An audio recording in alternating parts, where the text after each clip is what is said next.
In this video, I'm going to demonstrate how to replace the hard drive on the Xerox AltaLink C81 series. We are going to go towards the back of the copier, and we're going to remove one screw here and one screw here. Now, if you have a cover, we'll go ahead and remove the side cover here, and we should be able to remove this cover.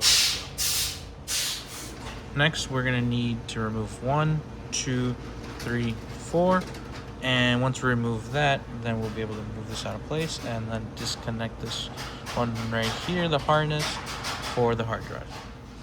Now, once we remove the screws there, then we can just kind of lift up from here like so and go ahead and disconnect our hard drive. Then we'll have a new hard drive or refurbished hard drive back in there and add your screws like so. Then we're going to add our cover back. As you can see, it's got a little, so we're just going to, like that, forward, and you see it'll line right up with the 2 screws. Next, we're going to load the USB with the firmware. This is an AltBoot. It has an AltBoot file into it. So we're just going to load the USB right into the board here, and then you're going to turn the machine on. You'll go ahead and flick the switch and then power the button. And then it will go into software mode in about 5 to 10 minutes.